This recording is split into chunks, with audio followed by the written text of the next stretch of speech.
Hey guys, hope you guys are doing well. Today's Friday the 13th. Unlucky Friday or Lucky Friday, depending on how you look at it. I'm just waiting to see whether or not...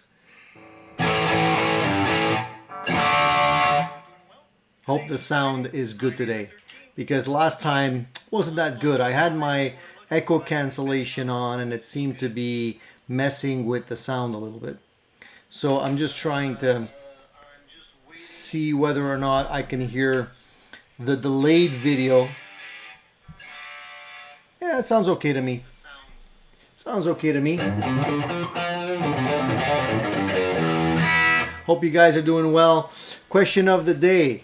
Question of the day that I posted up on the chat window is, are you superstitious? Because I am. I'm going to tell you a little story that happened to me today. I got burnt. Check this out, guys. My face is like, I have clown face. I don't know. I got like really badly burnt today on my face.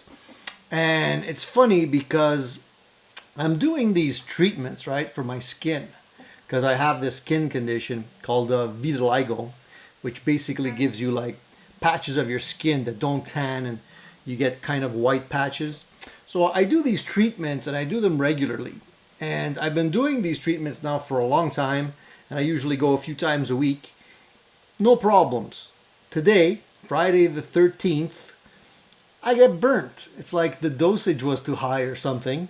And my face is all messed up, you know, and I look a little bit silly, but I figured, what the hell? We're all friends here. I don't mind looking like a fool in front of you guys, because, you know, whatever. We know each other now, right? So anyways, I hope you guys are all doing well, and you know what?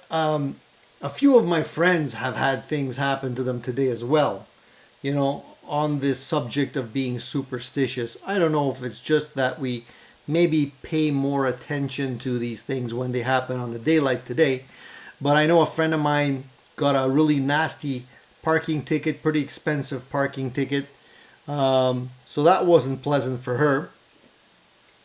And I actually dodged a bullet today. Get this. So, you know, because of COVID, right, we haven't been, the band that I play with, we haven't been playing together much because we're all kind of self-isolating. You know, we're trying to be super careful, and we've been doing this for a long time now, like everyone else.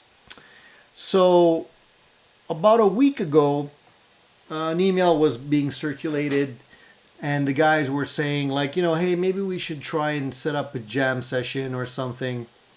And basically, we were trying to see whether or not we could set something up. So it didn't work out last weekend.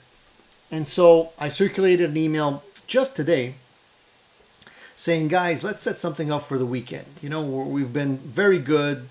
I think we're all okay. We can get together and we can enjoy a jam session together after all this time. Well, lo and behold, my drummer, unfortunately, his little girl was exposed to COVID. And so he's now self-isolating, hoping, or knock on wood, that everything turns out negative, for him at least. But, you know, thankfully, I mean, we dodged a bullet. If we would have gotten together maybe a couple of days ago, perhaps we would all be getting tested right now for COVID. So what I'm trying to say, guys, is, like, you know, try to be diligent and don't drop the ball in terms of being careful, because, you know, just when you least expect it, something can happen, and that's no fun, you know.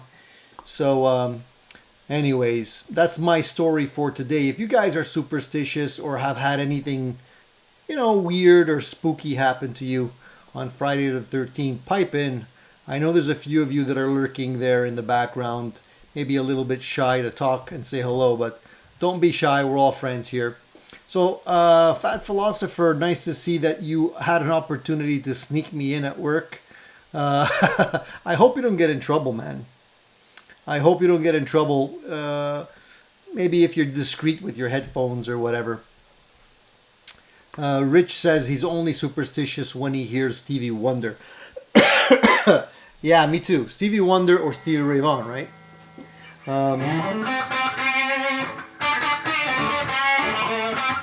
Yeah, it looks worse than it is. It's weird. It's just like around my lips here. Really red. I put some aloe vera on it. But it'll probably be better tomorrow. Yeah, it's the same condition that Michael Jackson has. Unfortunately, I've had this since I was 8. So I kind of, they've made advances in treatments with UVB, light therapy and all that kind of stuff. So I figured I'd give it a shot and see what happens.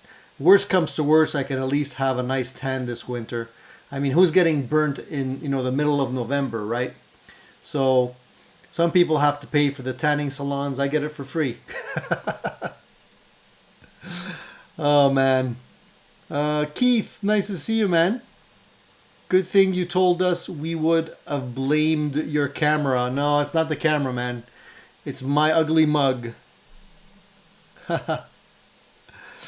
Hey, Dave. Nice to see you in the house.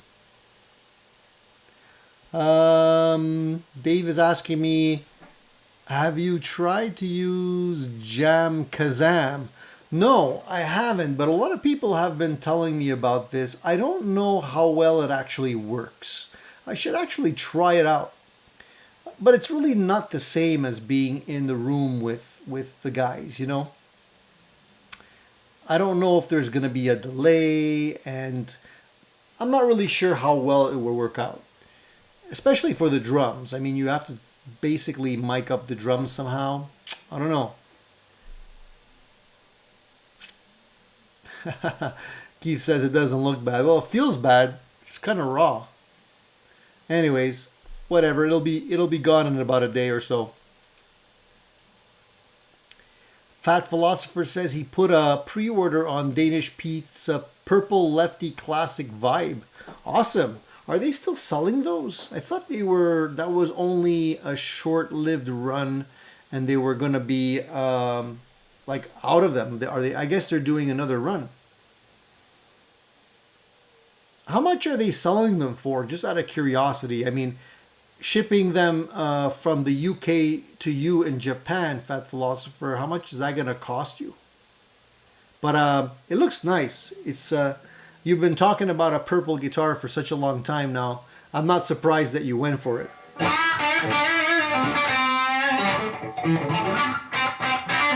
Man, I'm so rusty. I haven't had an opportunity to play non-stop or to practice, and I'm totally rusty. Today I pulled out this guitar, which I haven't played in what seems like forever. This is a Porter guitar. It's called a Le Bois, and I did a review on it a long time ago. You can check it out on my channel. But for some reason I've had it in the closet.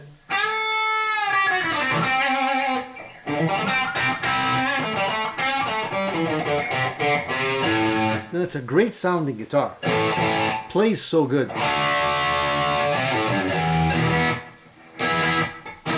And the neck on this thing reminds me a lot of my Music Man neck, except it's beefier.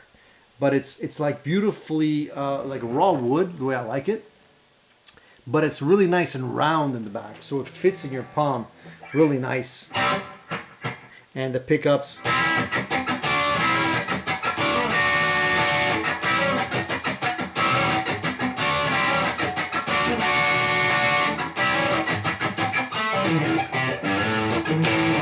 It really plays like a dream. Great looking guitar, great playing guitar. So I don't know why I don't play it more often, but I decided to dig it out. I'll give you the specs on the guitar later if you want, if you're interested. But it's a really nice, well put together guitar. Fat Philosopher says, my Hondo Warlock is working better than I expected. Neck truss rod was all right. It was okay. Good. That's great news. We were concerned about that last time, so I'm glad to hear it. So which one are you playing most often now, Fat Philosopher? You got quite a collection going there. I'm just going to drink a little bit of water. My throat's getting sounding funny. It's not the same, but you cannot use Wi-Fi. So you have to be hardwired, I guess, to avoid any kind of latency issues, I guess. Right, Dave? Hey, Corky Cat. Nice to see you, buddy. I haven't seen you here for a while. How are you doing? Hope everything's okay there.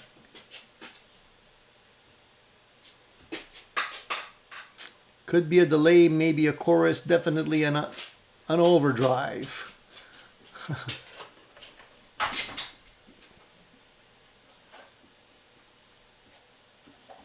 New run of 250 lefties. My dog's making a run for it. She's like, oh, he's starting to play. I can't sleep. I'm leaving. So, Fat Philosopher says, I'll have to wait a year. A year? Why is that? So they haven't made them yet. I guess they're taking pre-orders. Is that it? It's a special run? Something like that? Wow, that's a long time to wait.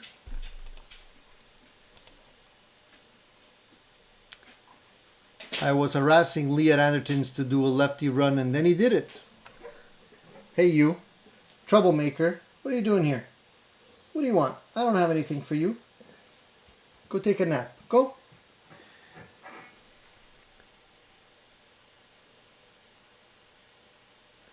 Looks a little like the old Ovation Viper, but it sounds great.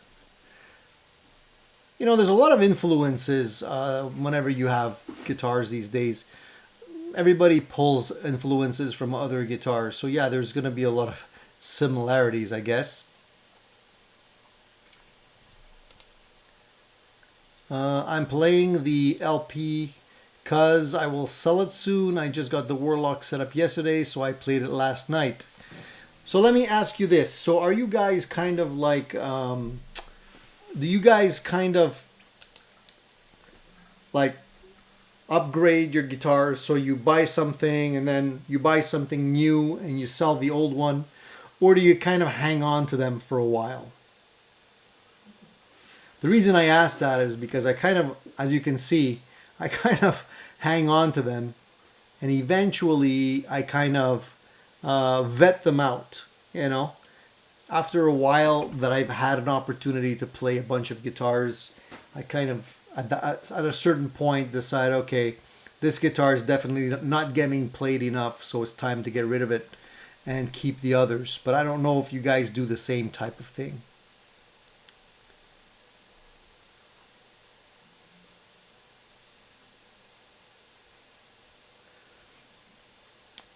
Fat Philosopher says he's playing the Steinberger at lunch. So you got a pretty understanding boss. I mean, if he lets you listen to YouTube live streams and play your guitars at lunchtime and stuff like that, that's pretty good. Unless you work for yourself, maybe that's the case. But hey, I'd like to have a boss like that.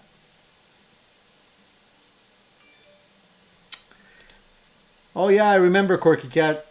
You were here, it's true. The one that Trump cut the internet on, yeah. So I'll just fill in the rest of the boys on that. So last time we had a live show, we had a special guest on. And I think some of you guys still don't know the routine yet on the shows, because it seems like now that I'm doing alternating days or alternating weeks, Friday evening, 9 o'clock Eastern Standard Time, or Sunday morning, 10 a.m. Eastern Standard Time. So I alternate the weeks. I think I'm just confusing everybody, because since I started to do that, I think the turnout has been like less than half. So I think people are kind of confused. And maybe I'll go back to just Sunday mornings, even if it's every 2 weeks instead of every week. That might be something better. But I figured I'd give the opportunity for the people that are not going to be able to get up early on a Sunday to catch the show to at least have a weekday show that they can participate in. Anyways, long story short, we had a special guest on last week.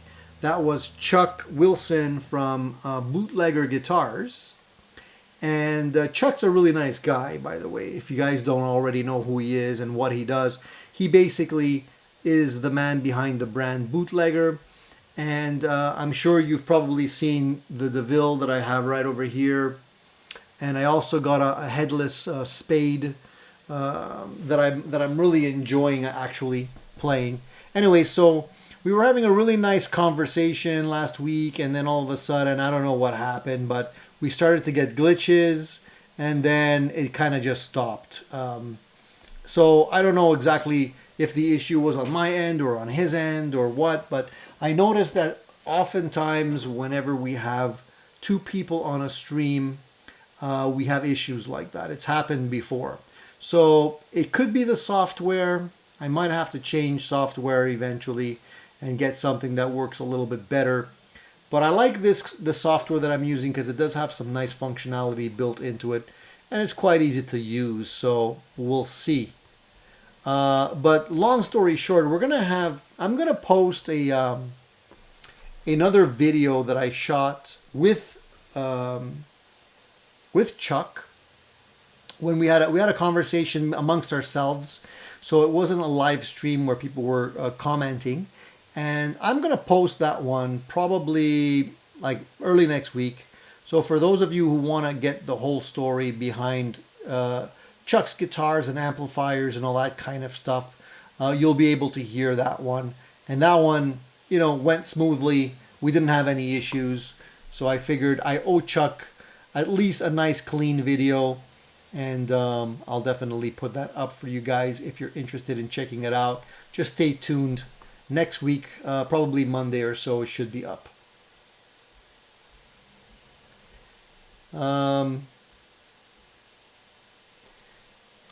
Hey Jack. Jack says, I ordered a new Harley Benton today, the Amarok in the green. So are they shipping again? That's what I want to know, because for the longest time, Harley Benton was not shipping. So if they're shipping again, that's awesome. And congratulations on the new guitar, man. I think you're going to like that one. It's a sweet guitar, by the way. Good choice. Yeah, that's what I figured, Fat Philosopher. I guess they're just pre-ordering a batch. If they get enough orders, then I guess they put it through quicker. But yeah, you got to be patient a year. I'm sure it's going to be sweet once you get it, though. Quirky Cat's also going to order one of the purple Telecasters or the glitter purple Telecaster on Monday. So the purple Squire versions, are they just standard pickups in there, or do they have special pickups? Because I know on the actual guitar that he has, I think he uses twisted Telecaster pickups in there and a custom wound one. Not quite sure. I don't remember. So I'm just wondering if the Squires have just standard pickups in there, or if they're offering something a little bit special.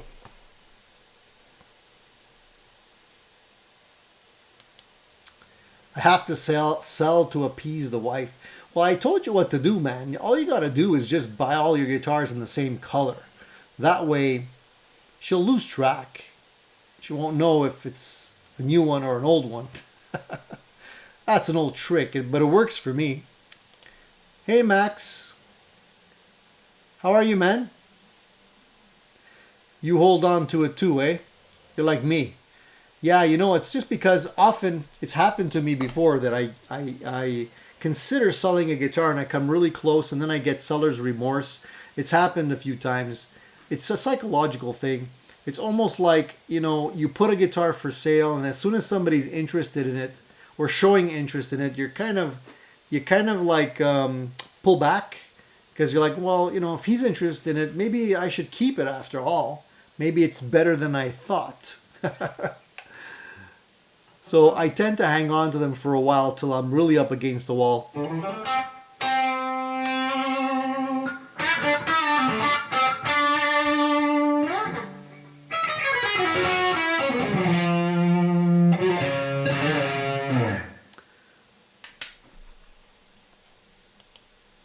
I hold on to most, but have sold and traded a few. Well, same here.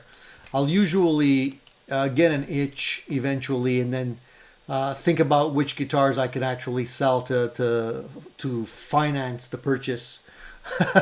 If there's something really that I really want to get, then I'll at some point go a little bit crazy and sell something that I shouldn't. Absolutely, Rich. Happy wife, happy life. Goes without saying.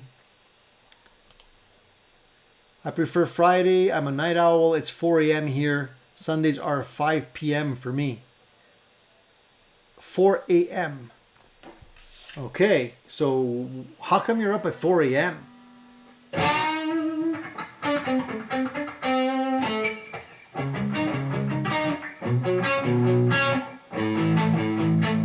4 a.m., man. So how many hours sleep do you get? That can't be good for you.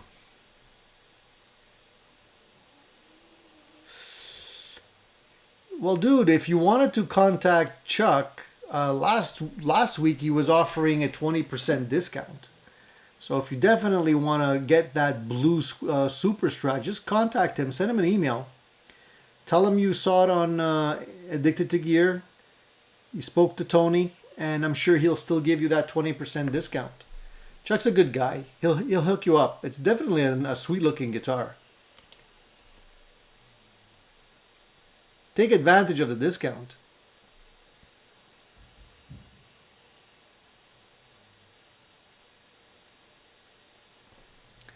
Stick to the present schedule.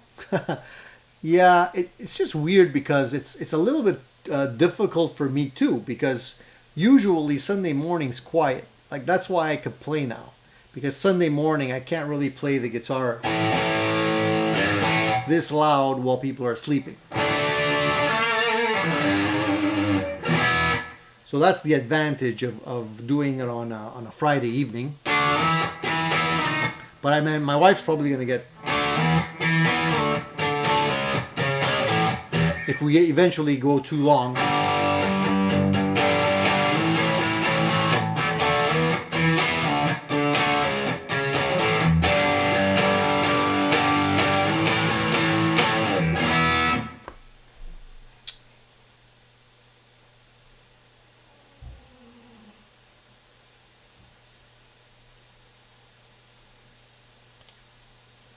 Like the vid dudes.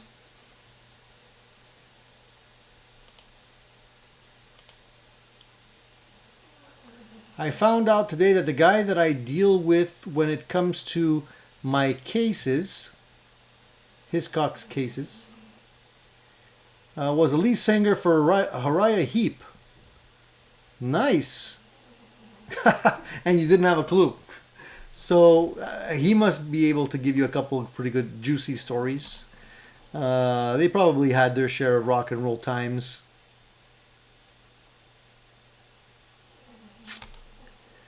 They have Danish Pete custom pickups at an upcharge. You know, at one point, I think, and don't quote me on this, I think that the pickups may be being made by Monty's Guitars. I know at one point Matt, not Monty, there is no Monty. Matt from Monty's Guitars told me that he did have the opportunity to check out Danish Pete's pickups and make sort of like a clone, or he's working on making a clone or something like that. So I wouldn't be surprised if they're made there, because he is in London. And, you know, maybe he worked out some kind of a deal. If that's the case, then you're definitely going to get some awesome pickups, because Monty really does some really great sounding pickups, at least the ones that I've heard. I wanted to buy another set of his pickups for my PRS, but unfortunately I had to delay the purchase because of, you know, financial obligations that I had, but eventually I'll probably put an order for another set and eventually change the pickups in my PRS that I've been meaning to do for a long time. Andertons always have pre-orders for their special FSR runs. That way they know how many to order. Ignore the amount they say they have in stock. Yeah, I understand. I mean, it makes sense. You gotta pay them, right? Somebody's gotta pay for all this stuff.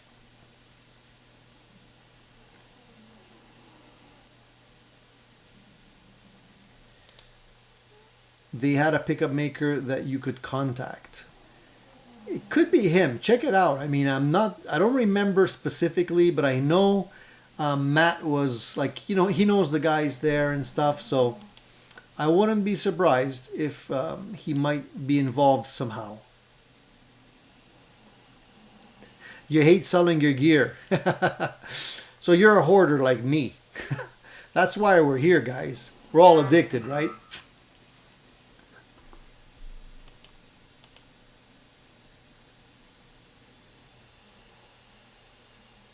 I agree. That's why I was so embarrassed when I found out. But he's so humble. You know, it's funny how these guys have, you know, they're doing other things now, and they have like regular jobs after living the rock and roll lifestyle. It must be odd for them to just be like not recognized when all of a sudden everybody, you know, previously to this, they were probably living the life of rock stars and rock gods, and now they can walk down the street and nobody knows them. Actually, Chuck from Bootlegger had a funny story that he told me as well, where he was playing with a band that's well known, an old rock band that's well known, and he would sit in with them and play, and people would mistake him for being like one of the members of the original lineup, and they would go up to him and say, "Hey, I remember watching you back in '62 or whatever. You were great," and you know, and he wasn't even with the band. So he gets treated like a rock star. He gets to sign people's body parts and stuff like that, albeit old body parts, but still body parts nonetheless.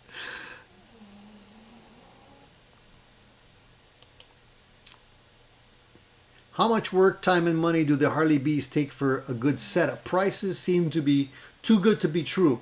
Here's the thing, Dave. With my experience is that they're a little bit all over the place. You might get really lucky and get something that is very clean, no issues, and the setup is reasonably good. And then you might have B-stock items or items that have some defects. Because what I've learned over time is that the Harley Benton stuff comes from different suppliers. They don't all have the same quality control. Some of them will be better than others. So it depends what line you're choosing from and where they're coming from. But typically, if you get a guitar, I've ordered 3 of them so far. And they were all, I didn't have any issues. You know, the setup for me was very easy to do. Minor things, just, you know, truss rod adjustment, height of the strings, intonation. That's basically it. Didn't need anything other than that. No real issues with the frets or having to do fret leveling or anything like that. So you shouldn't have an issue. You should be relatively okay. There have been a couple of people that have told me that they've gotten some lemons where there was like chips or issues, but you know, maybe that was just bad luck. The thing with Harley Benton is if you do have an issue, I don't know how good they are with getting the stuff replaced or shipped back, or if that's going to have to cost you a pretty penny. So it's always good to ask, especially if you're not living in somewhere in Europe. It might cost quite a bit if you have to send it back. So you might want to ask about that.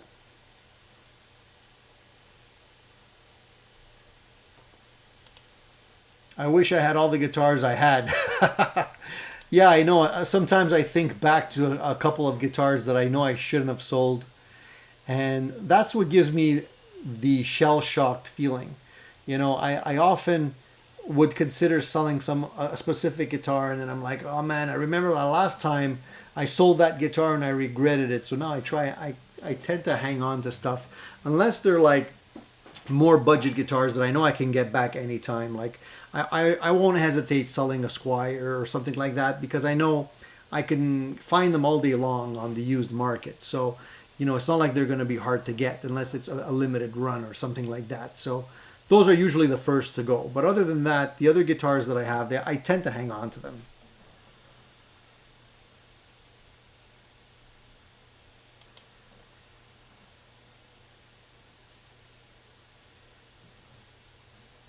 Yeah, that's kind of what I said, more or less. I don't know if you really need a luthier. It depends on how handy you are with doing the setups yourself. If you're okay with doing the basic setups, maybe a light fret leveling, that might be the max.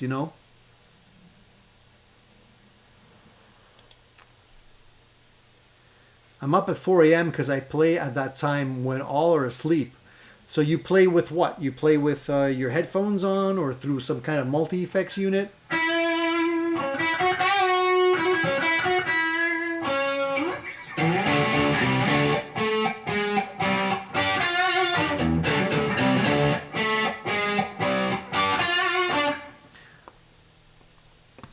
You can't play during the day with your headphones on or something like that? Or do you just have other obligations? It's your quiet time.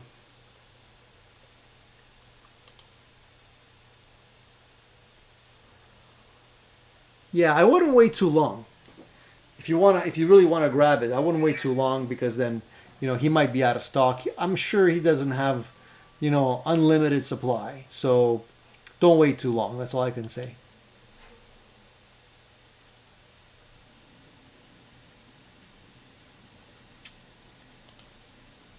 Talking about PRS guitars, I'm already using subliminal messaging suggestions towards my wife to get me the new PRS Piazzo SE semi-acoustic in blue. Lovely guitar. How much is that one going for? I saw these semi-acoustics just today. I was looking at them actually. So great minds think alike. They do look really nice, but I didn't catch the price. Those semi-hollow PRSs are really good, I gotta say. The one I have here, I love. Hey, if you can convince the wife to get you that for Christmas, good luck, man. I'm rooting for you. Would be awesome.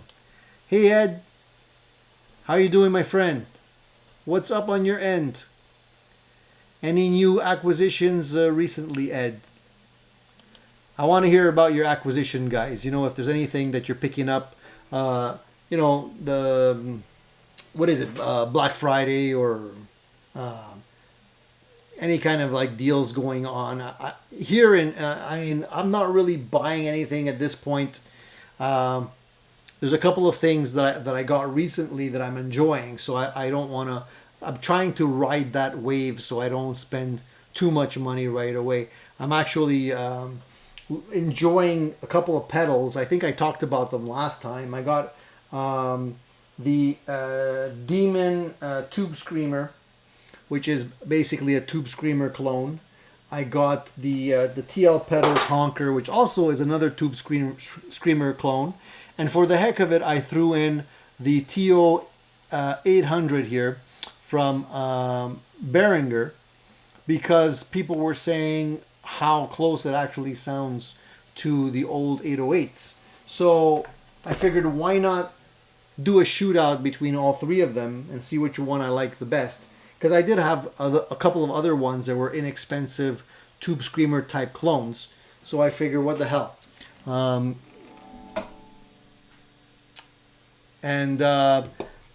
Between those, I keep myself busy. I get distracted by shiny things, as you guys well know. So I'm playing right now. I'm playing through the Honker.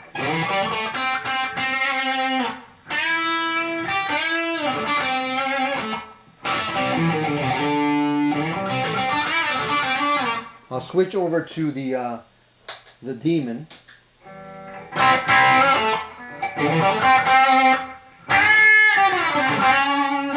I find the Demon is a little, has the EQ in a slightly different place.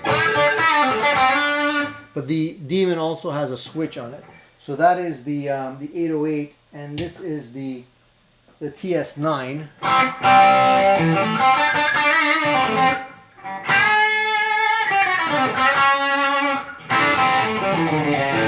So I don't know if you can hear the difference, but let me go back to the honker. It's a little bit lower on the volume. Oh man.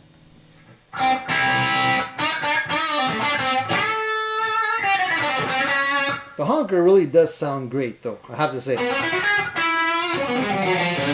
has more, just more gain. And you can get more cut out of it too. And I'm going through my my Black Star on the clean channel.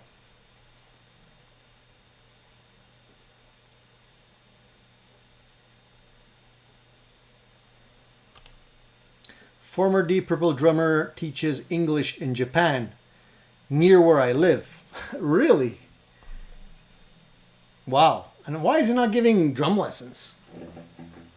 I figure that's what he should be doing.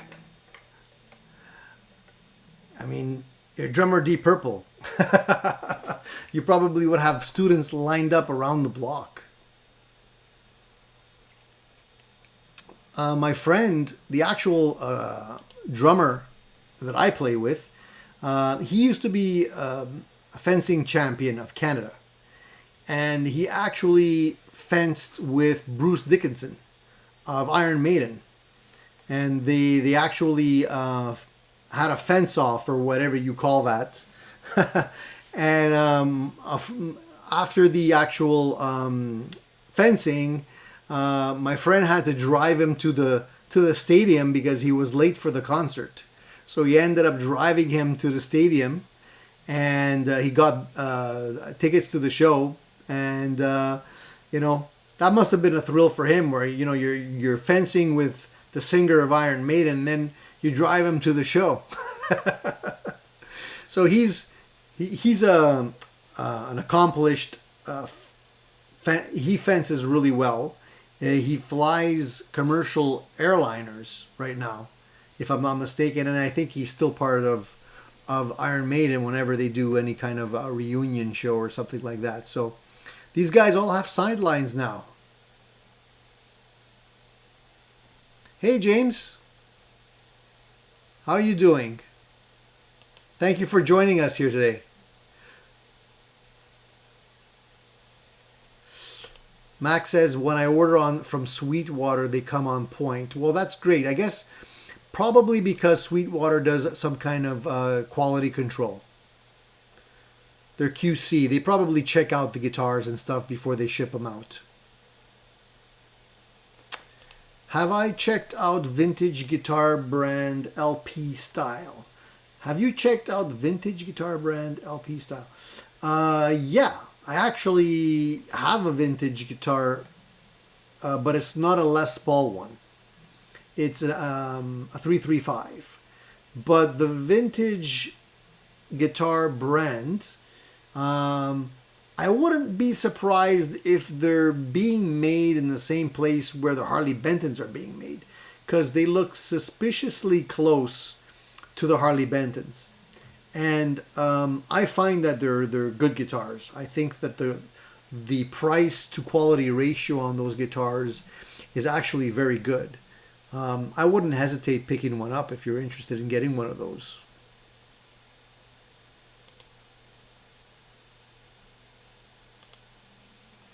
On the whole, Tillman have poor QC. If it wasn't for the huge volume of guitars that they sell, they'd be in financial trouble. But they also sell so many good pieces that it makes the crap, it masks the crap that they sell.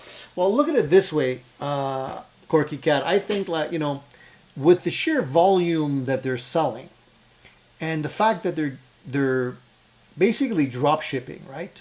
The orders are being placed at Thomann, and they're probably placing the order with whatever suppliers they're dealing with, and the suppliers will ship it directly to you for the most part. I don't know if they all go through Thomann and somebody checks them there. So, you know, I'm not surprised with the sheer volume that they're dealing with that you're going to get a couple of duds. And obviously when people get a dud, they're going to let other people know about it. So you hear more about the bad ones than the good ones, but I'm sure there's a heck of a lot of good ones going out as well. Just to be fair.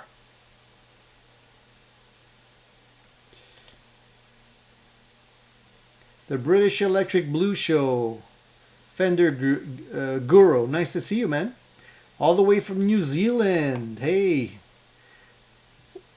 Nice to have you join us here today. How are things all the way on the other side of the world where things are hopefully better?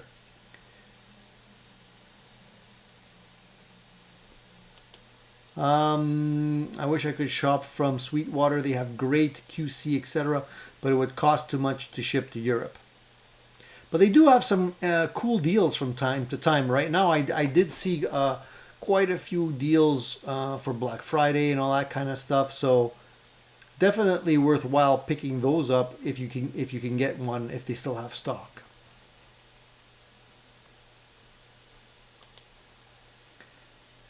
My vintage Lemon Drop is just as good as my 19 Les Paul traditional. Like I said, man, the guitars that I've tried from vintage, they all were very good. So I wouldn't hesitate. Hey Cushman, how's it going, man? How are you doing? How are things? Everything okay? Hopefully everybody's in tip-top shape. So I didn't even introduce the show at the top of the actual opening of the video. So it's today's show number 48. And as usual, I put a question of the day on the top of the chat box. And the question of the day was basically, are you superstitious? Considering it's Friday the 13th and a lot of people are kind of superstitious of that date. So if you are superstitious, pipe in, let us know.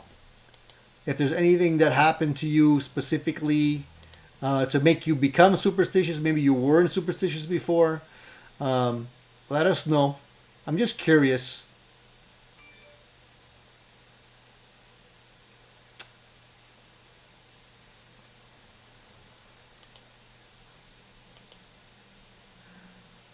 That every time I sold something, I regret it. Yeah, you know, but seller's remorse. It's happened to me too, man. There's a couple of them that have gotten by. But you know what? The way I look at it is don't feel too bad because there's always something just as good or better that you can end up getting later on. So it kind of balances out. And, you know, if you get a little bit lucky, you can maybe come across the same type of guitar eventually and pick it up again. I think I've done that a couple of times where I bought a guitar that I really liked, that I sold, and then eventually got another one.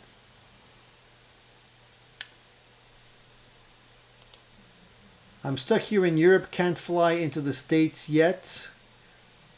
Been here since Christmas 2019, so I work via the internet, ergo I have tons of free time. So you're stuck there? Are you stuck there? Are you stuck there for work, or are you just stuck there because you were visiting somebody and you happened to fly in at the wrong time? That must suck.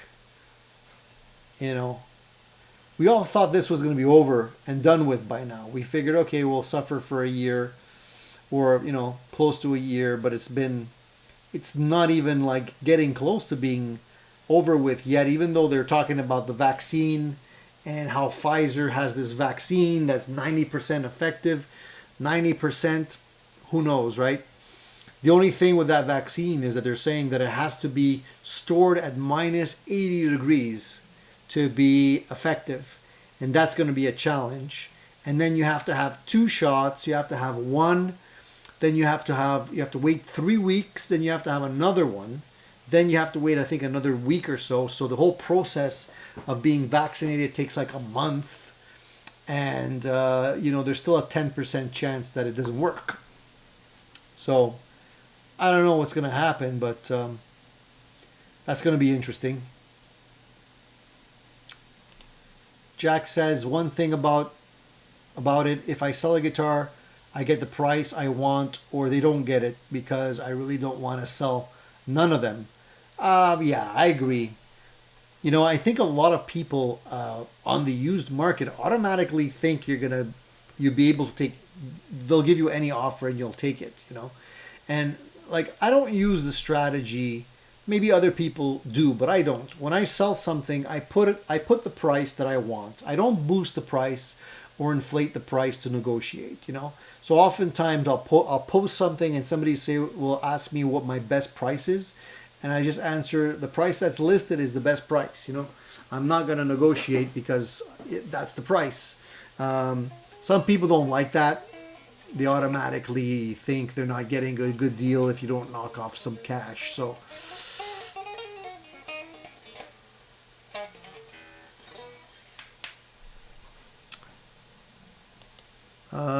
no price on the Semi as yet, but it's going to be around $1,000, no more.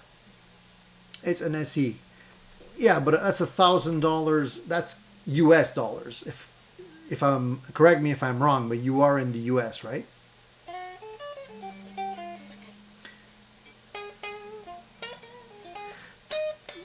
The SEs are still like getting expensive too. I mean, you used to be able to get an SE for about $800. Now it's $200 more.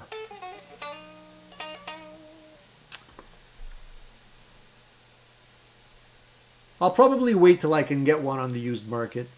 Maybe just snag one up that way and end up paying $800 or so for it. Hey, James. I have not tried a Maybach Lester. How much do they go for? I might eventually. I'm always a sucker for a Lester style guitar, and I'm always a sucker for a guitar that is punching above its weight class. So if I can get something that's well made and looks great too, count me in.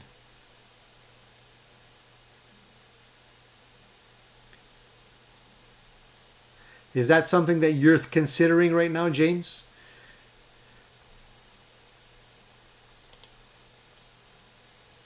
Francisco Silva, how are you from Chile?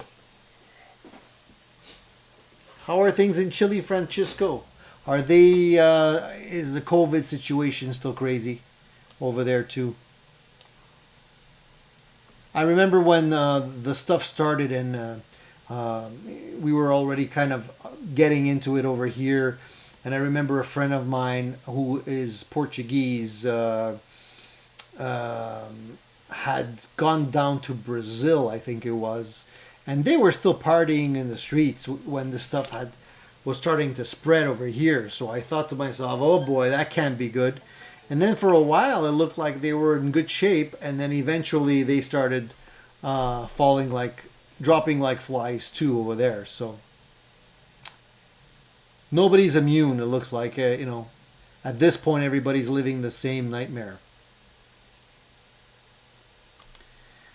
Fat Philosopher regrets selling his 88 Lefty Kramer. Yeah, Kramers, especially now, people are reawakening to the Kramer craze. And since Eddie passed, I mean, I think people are getting an itch for those guitars.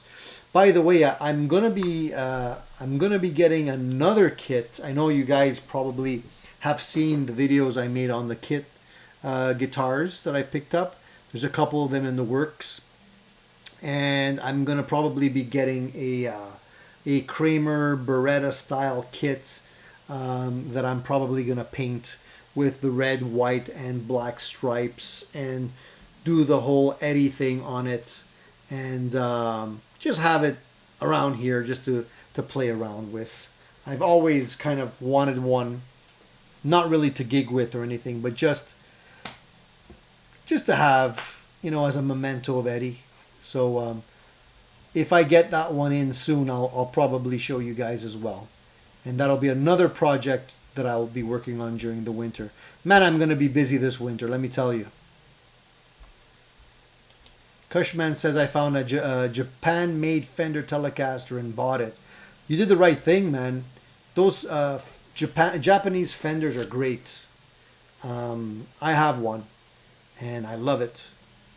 And honestly, play them side by side with a US-made Fender, and more often than not, the Japanese one plays better and you know, is cheaper too. You know, maybe not so much nowadays because everybody's kind of caught on to it, but definitely a while back you were still able to get them for a reasonably cheap price. So what model did you get, and what does it look like? Is it a butterscotch one, or is it give us a rundown on what it looks like? Topic for next live: which pedals do you think are essential, and which 4 pedals should you buy first? Well, that's a good topic even for now. I can give you my opinion on that, but yeah, that would be a cool topic. Here, let me think about that. So I think if you have a good setup and a decent amplifier, I'm assuming your amplifier is able to already do quite a bit. So for me, it would be sort of like embellishing or helping the amplifier get the most flexibility out of the sounds that it already has. So for me, I think it would have to be, I would say, a EQ pedal is pretty essential for me. Something that people don't necessarily consider a lot is a compressor. Depending on the style of music you're playing, it can actually help quite a bit. So EQ, compression, definitely like a drive just to boost things for like solos and stuff like that. Even if you already have a pretty good drive channel, it's always nice to be able to lift it up a little bit. You can also do that with the EQ pedal, by the way. And for me, I like reverb. So either reverb or delay, because if I only have 4 to choose from, because you can kind of fake reverb with a delay pedal. If you put the delay down, you put the delay quick enough, it's almost like a slap back, and it becomes kind of like a little bit of a reverb, makes it sound bigger. Or if you have an actual reverb pedal, then you're good to go. And I would generally go for a pedal that has more than one setting, like the TC Electronic delay and reverb pedals are great because with one pedal you have a whole bunch of sounds in there, right? So definitely worth the money in my opinion. So that's what I would probably go for. I don't know if anybody else wants to pipe in there, but that's what I'm thinking anyways. Dave says PRS is going for about $1,200. I would suggest looking used Taylor T5Z before taking the plunge on a PRS.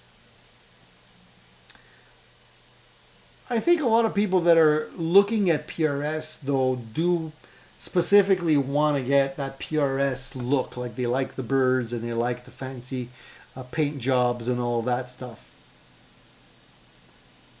And let's face it, I mean, I'm not saying that the Taylors are bad guitars or anything like that, but I have a feeling that if you put them side by side, the PRS will probably hold its value more than the Taylor. So you'll probably pay more for the PRS, but if you ever decide to sell it, you will probably be able to recoup your money quicker and be able to sell it quicker too. Just my opinion. But I'll definitely check out the T5Z. Hey, Fat Philosopher, thank you for risking your livelihood, risking your job to tune in. I appreciate it, man. I hope if anything happens and you get in trouble, just have your boss contact me. I'll vouch for you, okay? Take it easy, buddy. Max, you're looking for a crybaby for a good price. Crybabies are available. They're all over the place. There's not that many people that use them on a regular basis. I have one. I had a couple. I had the Vox one. I never actually had the Crybaby. There was always the Vox version. I had the original, the classic. Then I had the one that had the knob on the side, and you had a couple of tweakable options on that one, but it broke. And then I sold those two, and I got a Mic-Wah, which is a great sounding wah pedal. If ever you want to get something really good sounding, check it out. It's called Mic-Wah, kind of like a McDonald's, but Mic-Wah. You can search for him online and contact him if you want to have something really cool made up for you. The wahs are great. I mean, the only reason why I don't use wahs more often is because they don't fit on my pedal board often. I'm trying to scale down my pedal boards, and the wahs are always huge. I like the new smaller ones that they made that are taking up less space on your board. I think that was a genius idea. So if you have an option for that, and you're really constrained in terms of the space that you have on your board, maybe go for the mini wahs. Keith says he likes the honker. I like the honker too, man. It's a really great pedal. Contact Tim Lewis if you want to get one. I mean, it's a no-brainer for me. I put it against other pedals just to compare, but the honker really does sound better than all the other ones. Dave T says, never heard of that make before. Just Google them. It looks interesting. Something to familiarize myself with. A dual. That's it. Kind of like a dual. That was Bruce Dickinson and my buddy. So he's a pilot. Exactly. He actually flies commercial airlines. So he's a pretty serious dude. He knows his stuff. He used to actually fly the rock band, Iron Maiden, rock or metal band, whatever you want to call them. He used to fly them to their shows. So that's why I think he never was into like drinking or drugs or anything. He was very adamant about people even smoking at the concerts because of his voice and everything. But I think it's also because he was very concerned about, he's a pilot, so you want to make sure that you don't take any risks when you're flying around. The plane is his own. He usually flies the group around. Yeah, exactly. He used to do that. Exactly. But now he's actually a commercial airline pilot. I don't know who he flies for, but wouldn't it be cool if the captain comes out and, or makes an announcement and it sounds like Bruce Dickinson, and he hits those high notes like he used to do back in the day.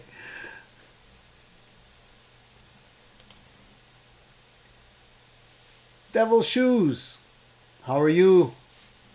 All the way from Lisbon. Hey, we have an international group here. That's nice. I'm really happy to see all these people from all over the world. We're like the United Colors of Benetton right here. Those vintage brand V100s are really nice. They have a lot of really nice guitars. Unfortunately, and I said this before, I'll say it again, I think they really made a big mistake by naming their brand vintage, because whenever you type in, when you try to find the actual guitars, people will type in vintage guitar and everything will pop up. You'll have a whole bunch of different brands of vintage guitars popping up on your search, and you don't find the vintage brand that you're looking for. Also, they don't sell them everywhere. They're a little hard to get here in Canada. I don't know why, but I got lucky enough to find a used 335, and I like it a lot. But other than that, you know, if you get lucky enough to find one used, grab it because they're great.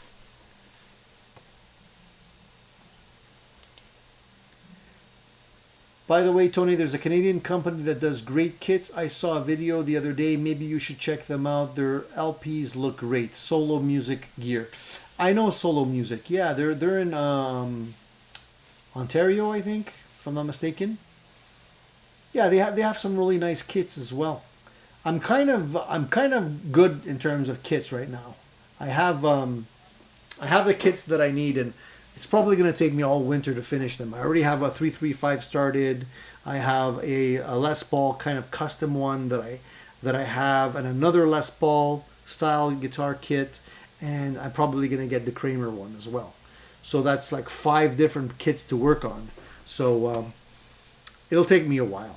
It might be longer than winter. It might be something that I'll only end up finishing maybe next summer. I don't know. We'll see. But I figured if I'm trapped inside with COVID, I might as well have something interesting to do.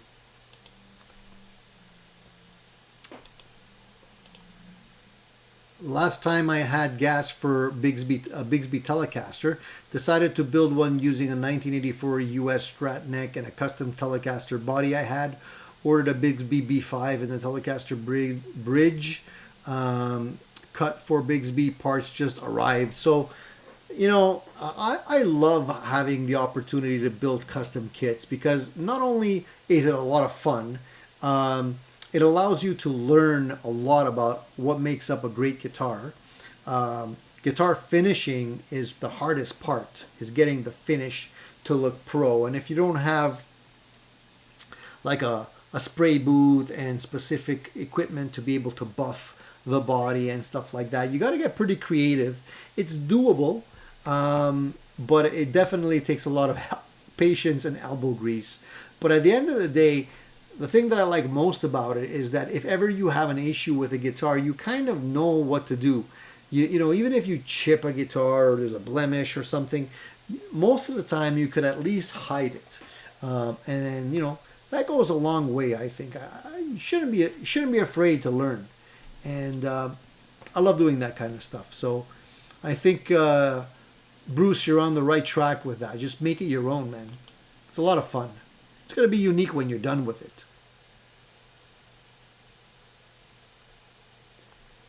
Yeah, the Taylor plays closer to an acoustic. Yeah, I understand what you're saying. Yeah, I'm familiar with those models. Corky Cat says I ordered 3 different guitars, paid to have them checked out, and all 3 were extremely poor quality. You already know what.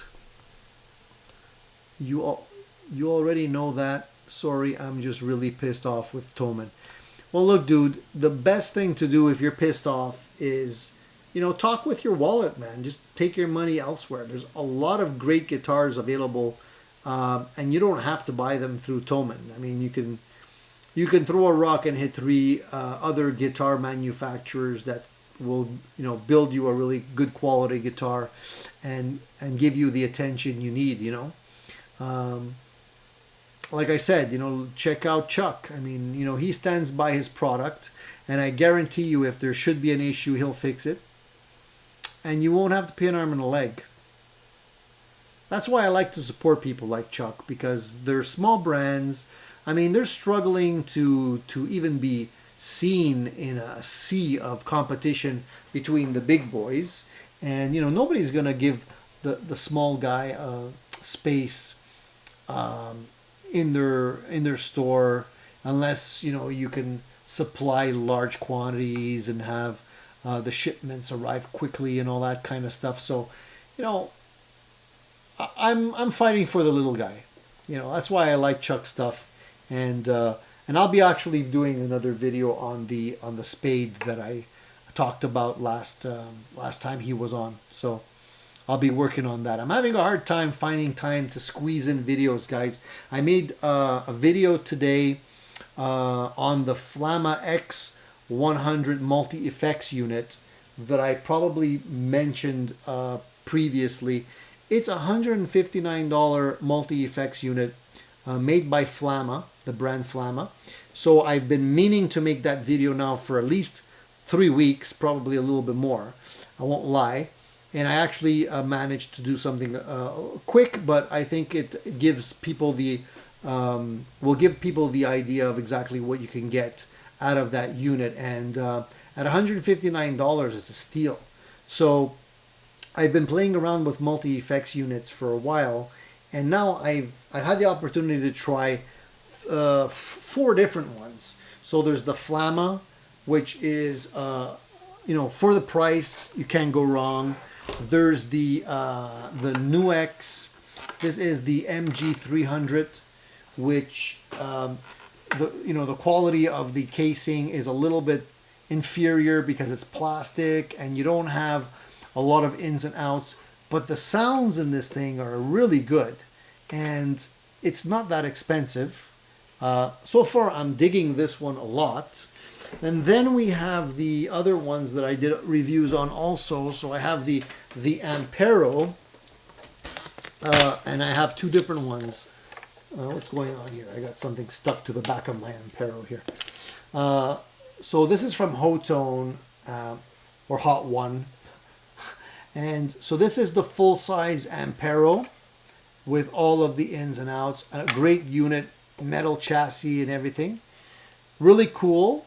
And then they came out with the Ampero 1, which is a smaller version of that one, which is this one.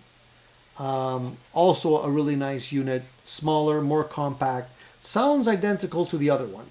The sounds are the same. You just have less features and functions built into it, so it's a little bit cheaper. And now they're going to be coming out with another one, which is going to be even smaller than this one. And it's going to probably have different sounds in it.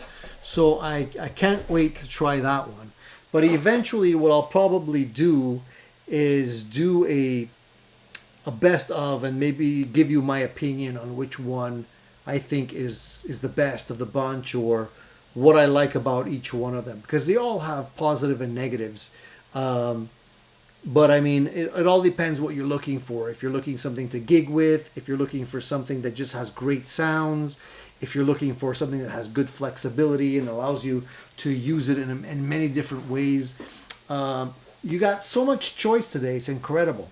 So if anybody's looking at getting an effects unit, a multi-effects today, you have so much choice.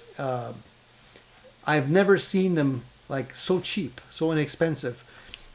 Under $200 sometimes, and you get good sounds. So check out that video. I haven't scheduled when I'm actually going to post that one, but I finished it today. I might post it on the weekend or something like that, and you can check that one out. Pretty interesting unit for sure. Hey Randy, just got here. Good evening from Southern Illinois. Peace to you, my brother. Thank you for joining us.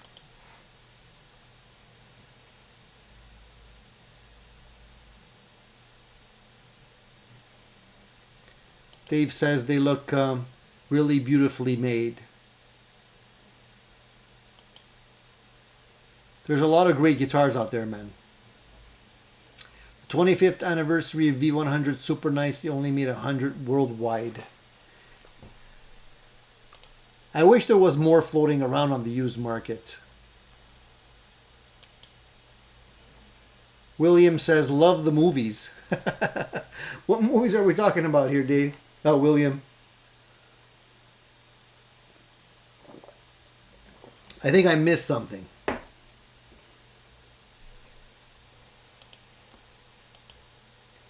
Mike's not superstitious.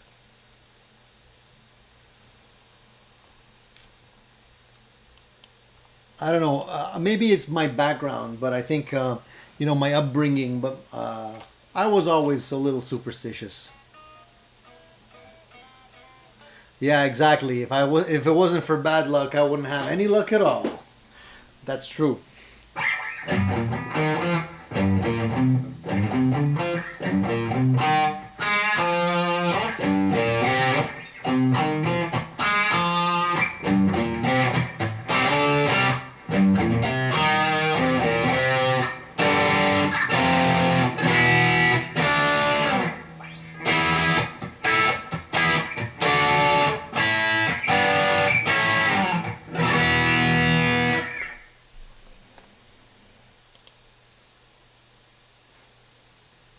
James says he loves his vintage V100s. I'm telling you, if you guys start looking at the vintage brand, you'll probably forget about Harley Benton, because they're nice looking guitars. Mike says he believes in Jesus. I got a good deal on my Japan Fender Telecaster. Got it from a pawn shop local to me. Sunburst with a DiMarzio neck pickup, $500 with case. Good shape. That's a steal, man. With the case.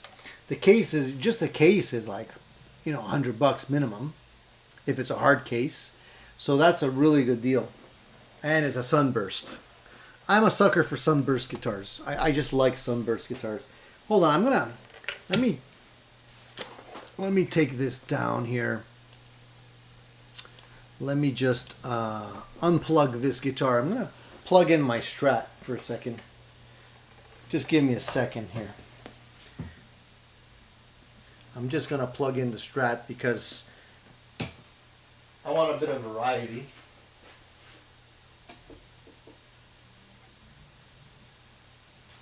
Grab this guy here.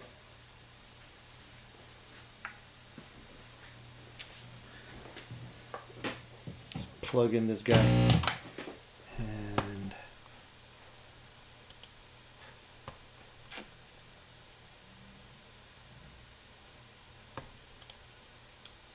Cowtown Custom says 13 was always my baseball jersey number and a lucky number. I don't know if it's just me, but you know, like, I'll even do crazy things. Like if I'm shopping and I'm buying fruit, for example, I'll only put 7 in the bag. Let's say I'm at the apples or the oranges or whatever. I'll just put 7. Like I won't take 6 or 5. It has to be 7. You know, I don't know why. It's just it's a crazy thing, but I just like the number 7. I figure it's lucky, right? So maybe somebody in the universe is looking and looking out for us. So why try and put all of the odds in our favor as much as possible? Tell you one thing, I wasn't lucky when I went to Vegas. I ended up playing blackjack at one of the tables and got the Dragon Lady twice in a row. I ended up playing I don't know, I think it wasn't crazy, maybe $50 or something.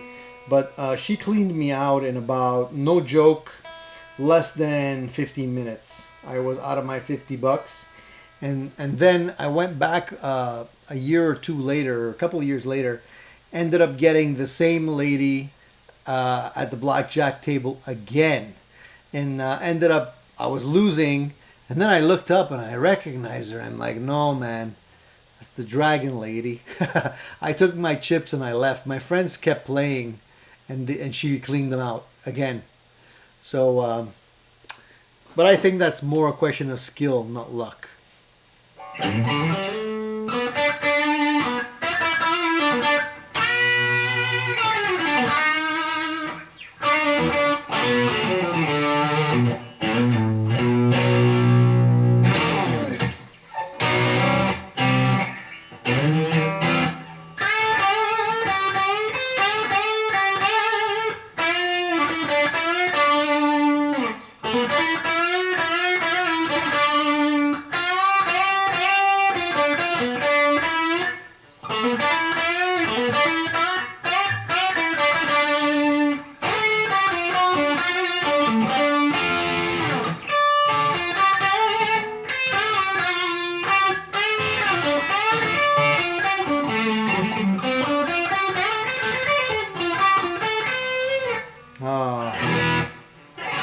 I get carried away. Sorry about that, guys.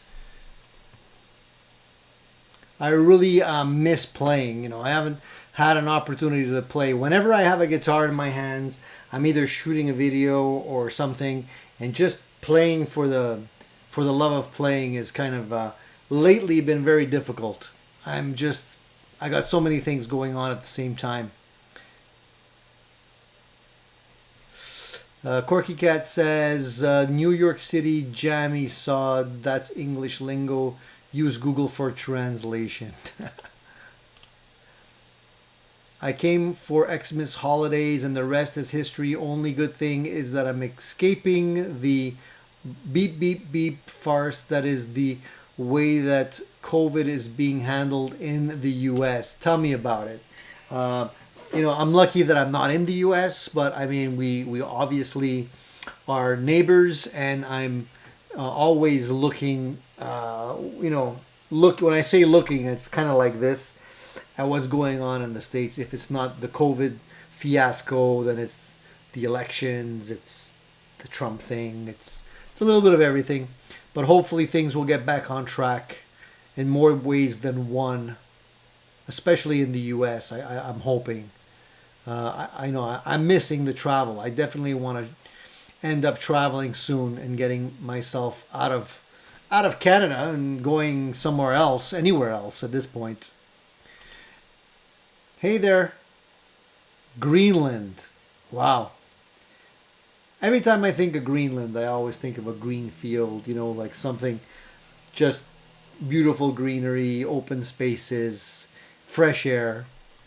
I don't know if that's actually what it's like, but that's how I imagine it to be. Cowtown Custom says once Trump is back in the scam is exposed and the truth comes out. I don't know, man. I don't want to start talking about politics because it's just going to give me a stomach ache. We'll see. It's all going to somehow end sometime, and we'll end up seeing what's going on.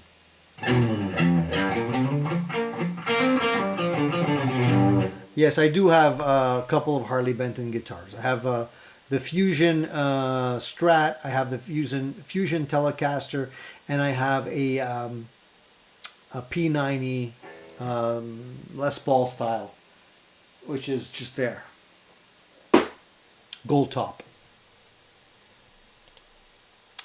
I got a used 2019 SE Custom hollow body in mint condition 2 months ago for $575 in the door. Nice, man. Beautiful. That's a nice deal. Don't you feel great when you can get a deal like that and you just end up buying a guitar, whether it's used or whatever, B-stock or end of line, last year model, whatever it may be. But doesn't it feel so good when you know that you got a guitar and you paid less than you should have? Like, that's worth so much to me. That's more of a rush than getting XYZ guitar that you've been lusting over for the longest time in a store. If I can get a good deal on a guitar and it's a great guitar, I'm happy with that. When I sell something, it's because it's someone I know and they've just been bothering me to get it. All right, so you're a nice guy. You feel you have pity on your friends. You end up getting rid of your stuff and handing it over to them. Well, at least you keep it in the family. That's one way of looking at it. You can always get it back once they get tired of it, I guess. It's kind of like having insurance.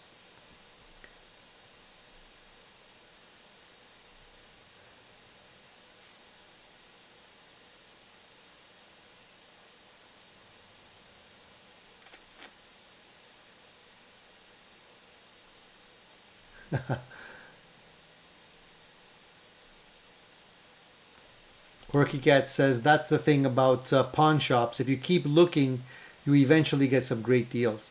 I don't know if they're more open to negotiations, because I think, at least around here, the pawn shops seem to have like some kind of red book value. They know what it's supposed to be sold for, and they won't really negotiate all that much, and their prices are slightly on the high side to begin with. So I don't usually consider going into pawn shops, but maybe I should.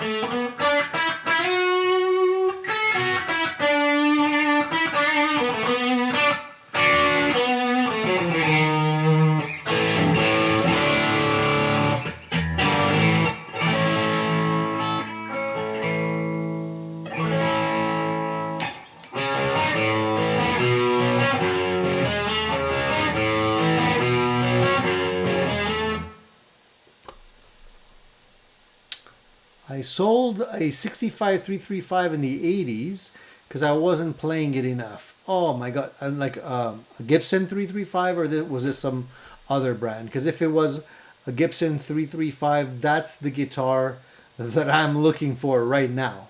Like if I had an option to grab a 65 335, I probably would be willing to part with, 4 or maybe 5 of my other guitars to get one of those. So yeah, I'm not going to call you an idiot, but I understand your frustration. I would be frustrated too. Definitely. The thing is, a lot of the ones that you find floating around nowadays, A, they're very expensive, B, they're not in the best condition. Some of them already have had the broken headstock situation happen, and you don't always know if they've been repaired properly. When they have a broken headstock, you can typically get them for a little bit less money, but not that much. You'd be actually surprised. They still demand quite a bit of money. So yeah, that one stings for sure. I just played a Japanese 70s Telecaster at our local shop that had a fret job, I guess. This is an amazing guitar. I told you the Japanese stuff is really well made, and if you can get your hands on anything Japanese, grab it, because there's less and less available. My Japanese Strat, it looks exactly like this one. I have 2 guitars like this. If you look at them side by side, they almost look identical. One is Japanese, the other one is Mexican. This is Mexican. The Japanese one is in the case. They don't feel the same. The neck on this one is much beefier. I changed the pickups in this one as well. I love the rosewood fretboard and the sunburst body, but they're great guitars. So yeah, if you can grab anything Japanese, just grab it. The Tokais that I have are Japanese, and I was lucky to grab 2 of them at a very, very reasonable price. If you look at the price on those now on eBay or Reverb, they're crazy now. They've gone up. People know what they're worth. So yeah, definitely keep your eyes open for those.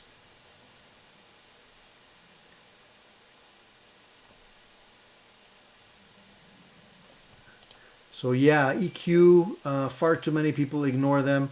Also good call on the compression pedal. Yeah, you need a good compressor. The other stuff, like the modulation effects, like a phaser flanger, a chorus even, all those other pedals, I mean, they're nice to have, but they're very specific to a particular tone. So unless you're playing a song that really needs that, you're not really using it all that often. Whereas a compressor and an EQ, especially if you're playing it in a live situation, you can do so much with an EQ to cut through the mix, so you don't have to play really loud. You can actually just tailor the EQ and be heard without necessarily having to blow out your eardrums. A lot of people end up, a lot of beginners, I would say, end up playing loud because they don't know how to EQ themselves in the mix. So then everybody's drowning everybody out, and it gets really loud, and then you can't hear the singer and all this stuff. And just throwing in an EQ pedal will fix all of that. So yeah, you definitely want to try and get an EQ pedal on your board if you're playing live. Max says, I have 2 Mexican Fender Strats that I love and 1 American Player Strat. A lot of people shun the Mexican stuff. I don't think, the Mexican stuff is quite good these days. And if anything, it's probably because of the setup that you probably don't enjoy it more than you do. So just give it a good setup and you're in business. And you can buy 2 guitars for the price of 1,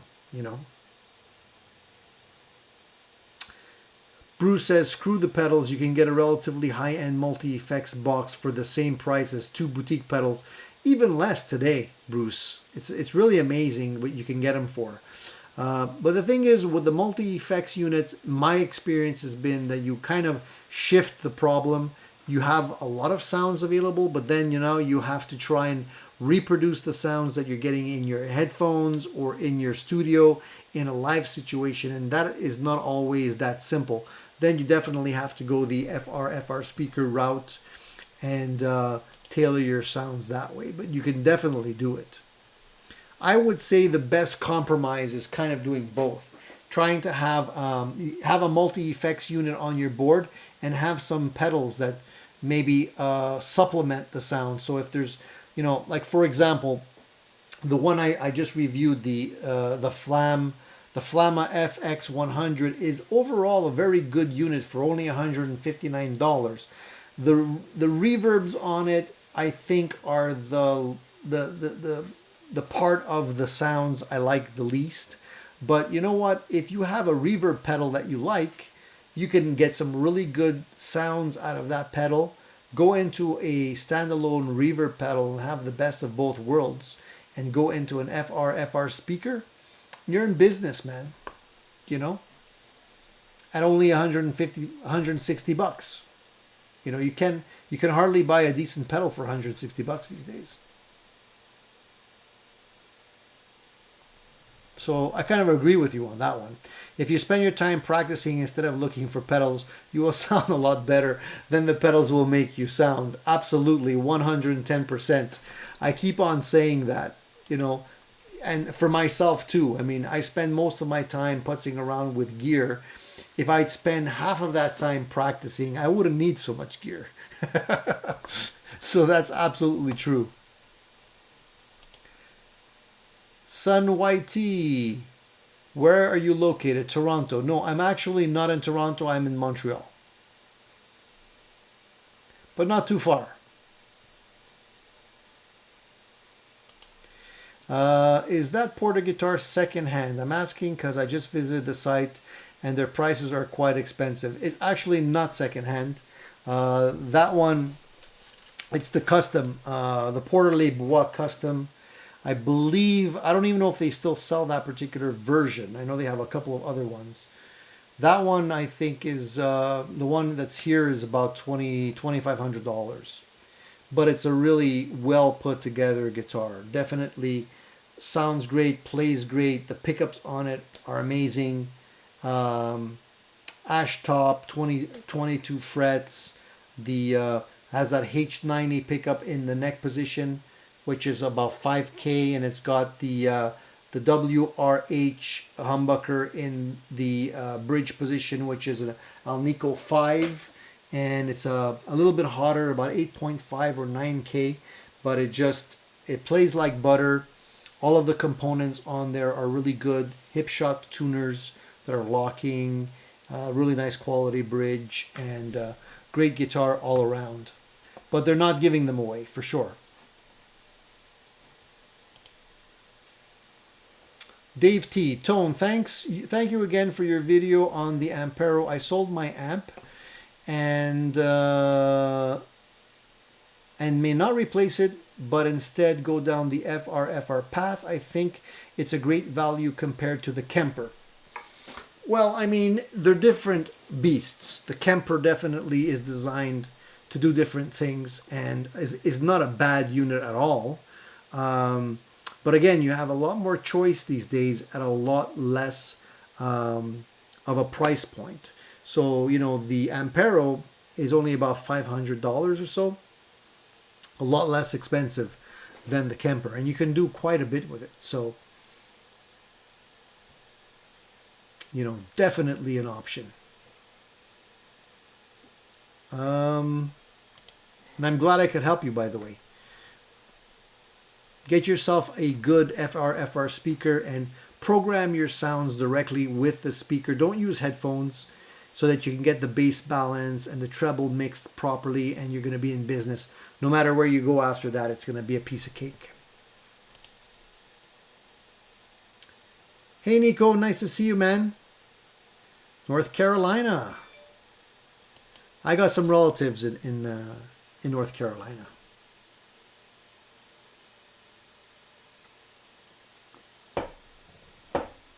Never been though. Never been myself. Just I've driven through, but I haven't had the opportunity to stop and visit.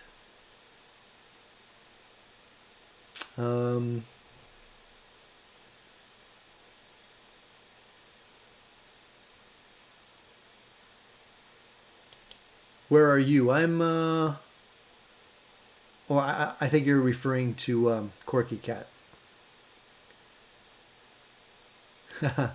Corky Cat says, with a name like that, you should be where I am.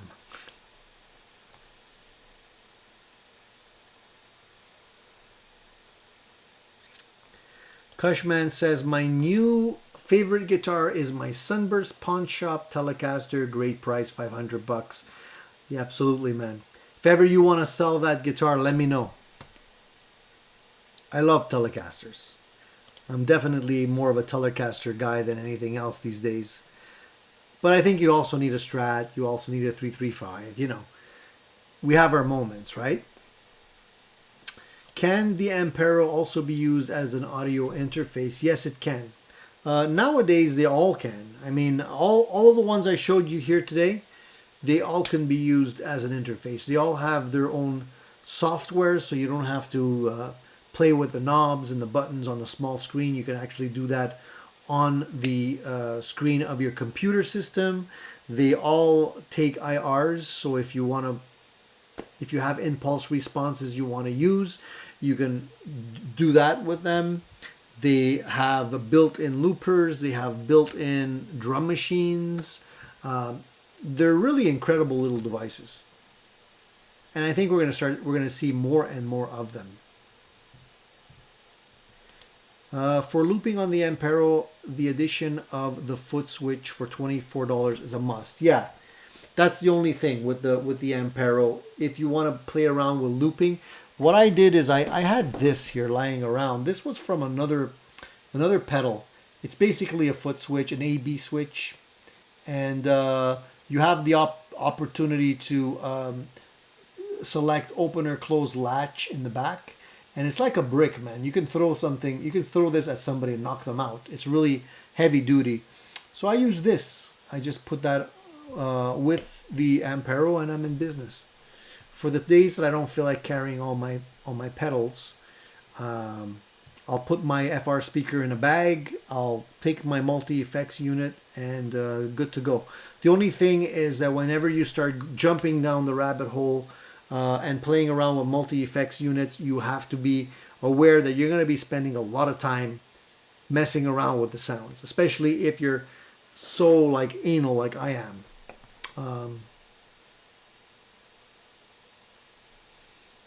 You might actually spend a lot of time. Bruce says, Friday's so much better than Sundays, not fighting, family time and chaos, all alone and quiet. Hey man, maybe we'll see. I don't know, but I can guarantee that things might not change, but for the time being, the turnout here was not bad today. Last time it was a little bit slow. I think people are still confused with the time slots. So, and of course, YouTube's not helping with the fact that they're not, the notifications sometimes don't work for people. I looked into that and it seems that you have to now turn on notifications in your settings in YouTube. So if your notification settings are not on, you will not get the notifications. So I guess they changed that along the way. I guess for privacy concerns or whatever, you have to now turn on your notifications. And I think that's why some of you were not getting my notifications when I was advertising the live show. So if that's the case, check them out and make sure they're on. Thanks, Max. Yeah, it is a really nice Strat. I love this Strat. It's a pleasure to play. And I love I'm a sucker for rosewood.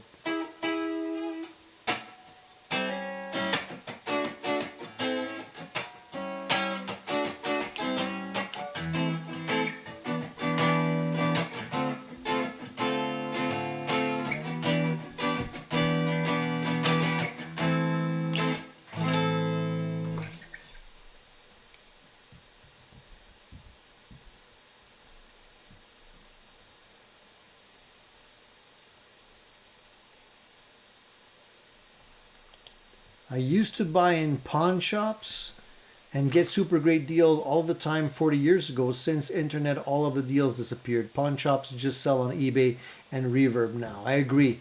I think they're after the bigger market. They don't want to wait for the regular local guy to walk in off the street when they can sell all over the world now. So yeah.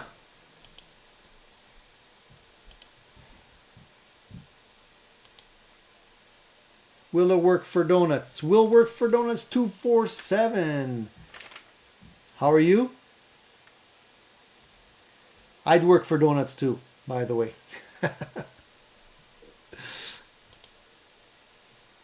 The virus is real. The fear hype is nuts. I don't know, man. I don't know.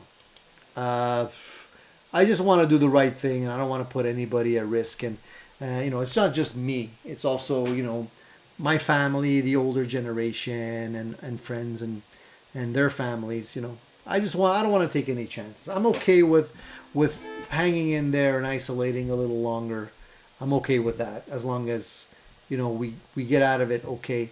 I don't know if you guys know this, but Trinity Lopez, he was a guitar builder. He actually made the Dave Grohl model, that is the 335 with the kind of like the Firebird headstock with the 6-in-line tuners and the diamond F-holes, the one that Dave Grohl uses from the Foo Fighters.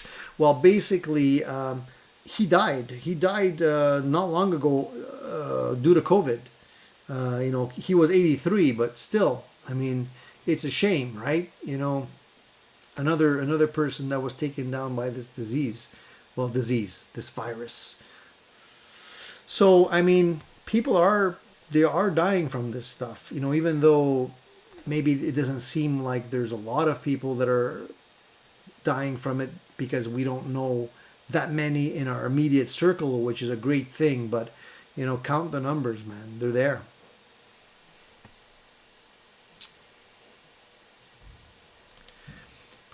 I have a 1980 Squire. I think it's Japanese. Love it. You might have the E series. They used to make a Squire, also made in Japan. And if you look at the serial number, if there's a serial number on the back of it over here, check to see if it starts with an E, because the E series Squires from Japan are collectible nowadays.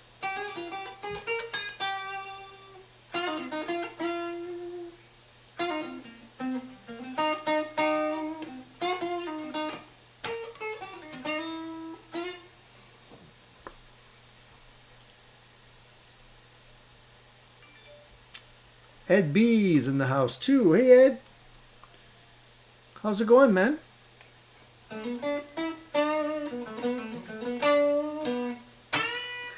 Never apologize, Ed, but definitely say hi.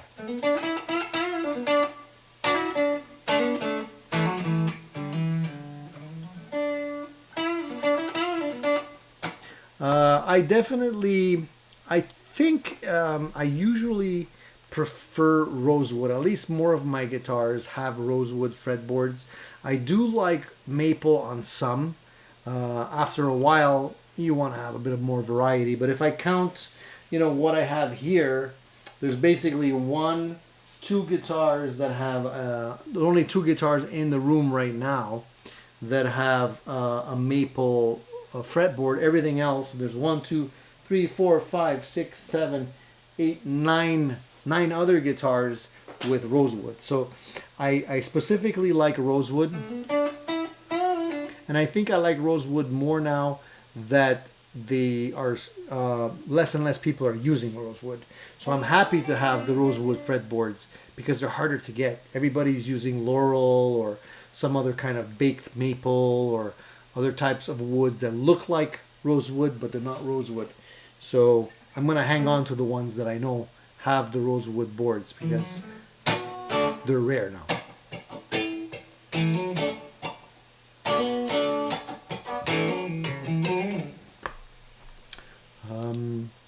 If you want to see hunting in Greenland, just type Varnick 2020 on YouTube. I'll check that out. I'll definitely do that. I use a Line 6 Helix, but also have a few favorite pedals on my board as well. I like to combine things to get the best of both worlds. That is the best way of doing it. Somebody's texting me now. I just want to see who that is. All right. Nothing urgent. Everything's under control.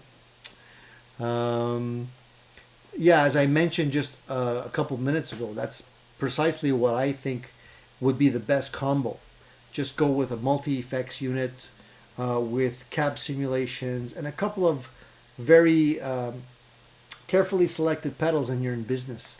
I'm actually going to put together a specific pedal board just for that. I did a review on the new pedal board that I showed just a couple of, what was it, maybe a week ago. And I really like that pedal board. I'm going to keep another pedal board aside and I'm just going to build that one specifically with a multi-effects unit and a couple of select pedals and try and get like some really nice sounds. But small and compact, so I don't have to have like a roadie carry my stuff when I go and play. Bucket Feet says, can you recommend a good reverb pedal about $200 Canadian? Yeah, man. The one I have here on my board, which is the TC Electronic Hall of Fame 2. Grab that one. It's a great pedal, and I really like it because TC makes good stuff. It has a lot of flexibility in terms of the options you have.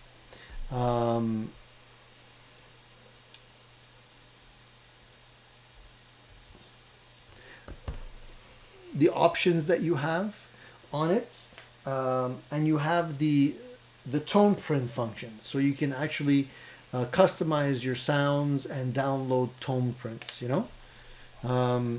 Sorry, there's somebody trying to text me here.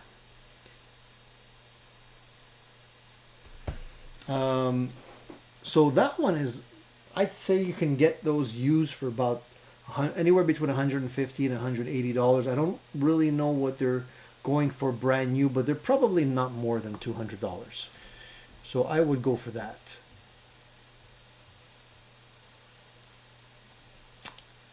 Thunder Falcon. I'm doing good. I hope you're doing good too. Everybody's tuning in late. I've been yapping now for almost 2 hours, an hour and 42 minutes. People tune in a little bit late, but that's okay. London Bailey, nice to see you, my friend. Landon. Thunder Falcon is saying, all right, Ed B. Ed B. I personally like the Strymon Big Sky a lot as my reverb pedal. You can get it used for under $200 or try its similar brother. It's a small. Its smaller brother is a Strymon Blue Sky. So my dog's having a weird dream, I think. She's barking in her dream. The Strymon Big Sky is an excellent pedal. But he did say $200 Canadian, and I don't think you can get the Big Sky for $200 Canadian. Used, I've seen them for closer to $300 Canadian on the used market.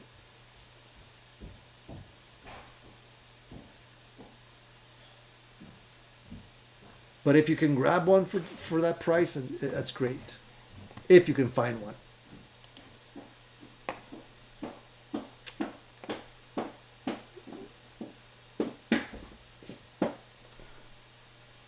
What is it? I need the car key. It's in my jacket. I looked in every jacket. It's in my jacket. 1 second, guys.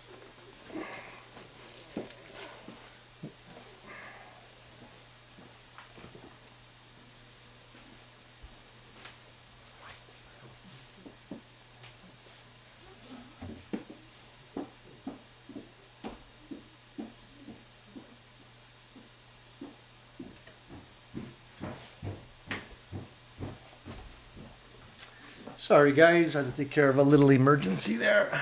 Thank you for your patience. Right, so the Big Sky we were talking about is definitely a good reverb pedal.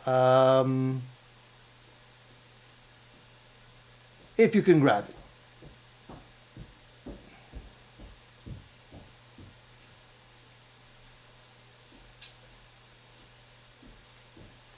Cool Tunes made easy.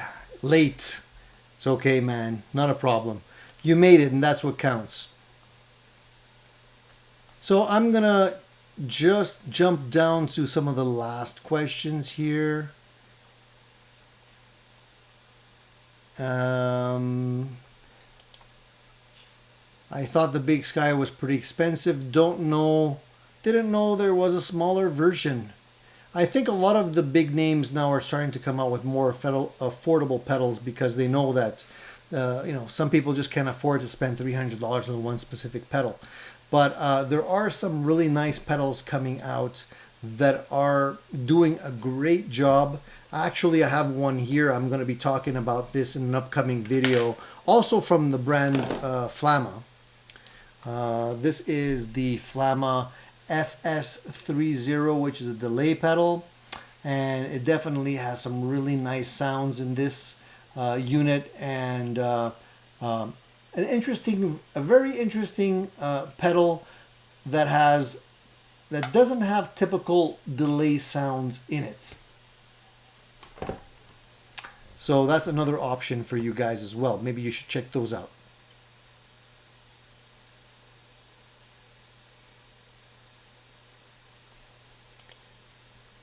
Was putting on some Dr. handmade strings on my PRS SE24. See how they are when I realized your live show was on. Damn, better late than never. Well, you know what I was doing today was going through a lot of my guitars and checking out the settings, the setup and all of that kind of stuff, because it's already starting to change. Now that the temperature is starting to change here, and it's starting to get colder and drier with the heating, things are starting to shift. So it's a good time to take inventory.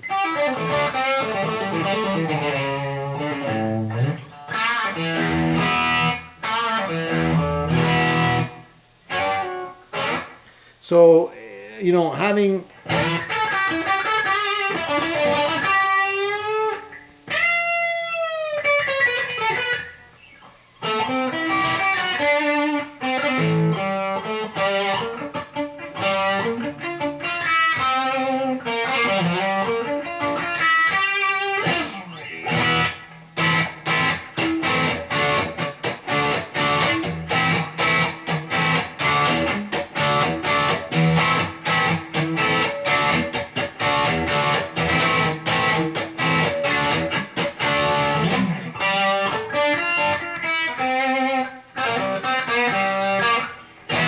I'm playing in different keys, different places on the neck on purpose because I don't want to have YouTube demonetize me, which they probably will anyways for this video, but what the hell.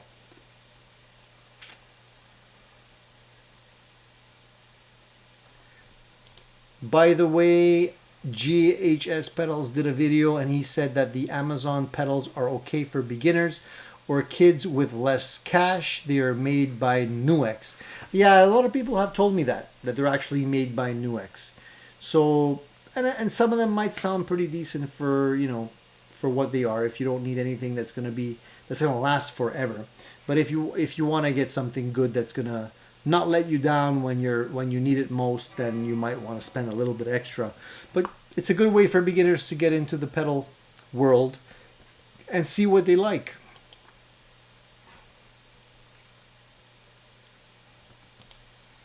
My Godin Freeway Classic, the neck never moves, amazing after 15 years. Godin makes really good guitars. I'm proud to say that they're local. They're in my province, so I'm happy to say that because they are coming out with some really nice guitars. And they've already made a good reputation for them. They've been building guitars for a long time. They're not new kids on the block anymore. And I would, I almost consider them like the Canadian PRS kind of thing. Definitely not making guitars as flashy as PRS or as expensive as PRS, but they definitely make good quality stuff.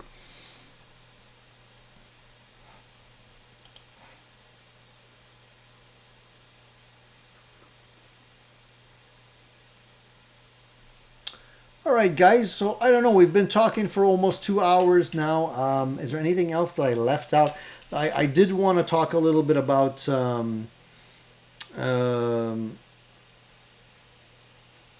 the fact that I wanted to put together a few more videos for you guys that I'm working on. So definitely keep your eye open for the uploads. There's going to be some stuff coming your way soon. I'm going to be trying to pump up the postings a little bit more as soon as I can. I've been focusing on getting that stuff done, and there'll be more stuff coming shortly. So make sure that you're subscribed to the channel and hit the little bell icon for sure, because that way you'll know when I post something new and you'll get the notifications. That way you won't miss anything. And Thunder Falcon says the assemble in my hometown, or they used to. So are you Canadian, Thunder Falcon? You must be.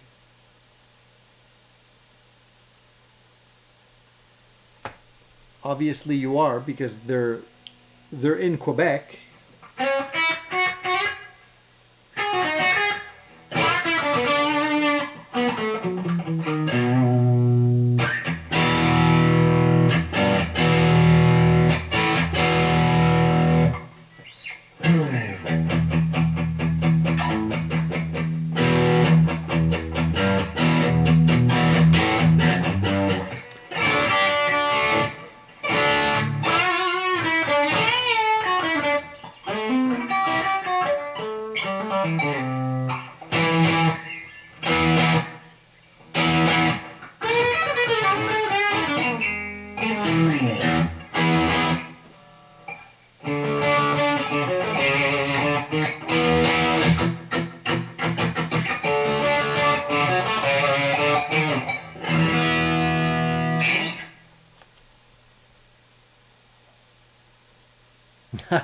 Thanks for having an international crowd. It is definitely a lot of fun to have international people here. And I'm super happy that everybody's still tuning in and making it fun for the rest of us. New Hampshire. So, I don't know. Did Godin assemble in New Hampshire?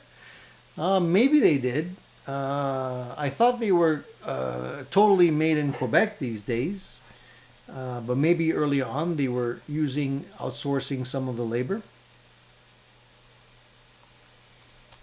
They assemble in the US. I'm surprised to hear that, Corky Cat, because I would think that labor is less expensive right here.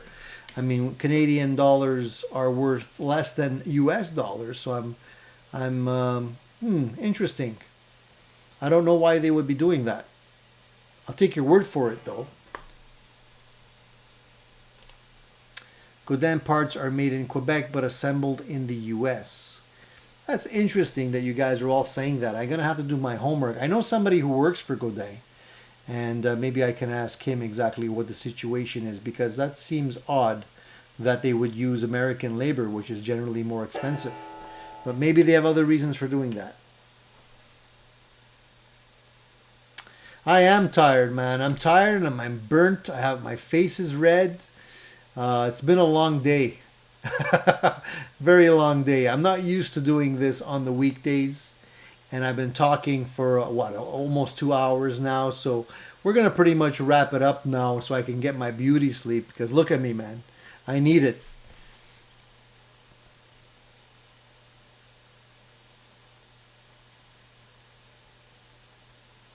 So the electronics are assembled in the US. Okay, that makes sense. That makes sense, because they probably don't make their own electronics. And the acoustics are made in Quebec. Yeah, I think so.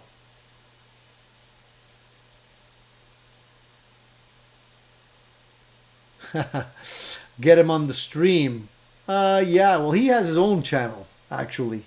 Maybe I'll put a link to his channel. He's a great player, by the way. And he's actually new to YouTube, but he's trying to grow his channel. So yeah, maybe I will have him on. Then you can ask him your questions directly.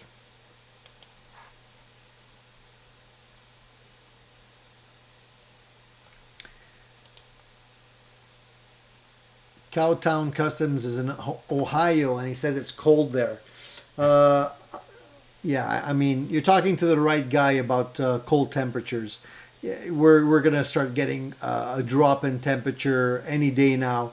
We've been enjoying above seasonable temperatures the last week or so, which I guess is the last days of Indian summer, and that's what we call it. We actually hit 21 just the other day, which is in almost unheard of in the middle of November here in Montreal.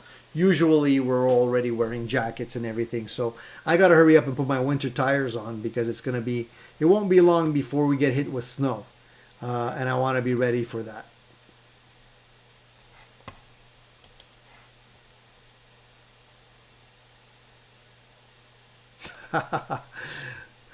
I'm buzzed and eating pizza. Too many beers.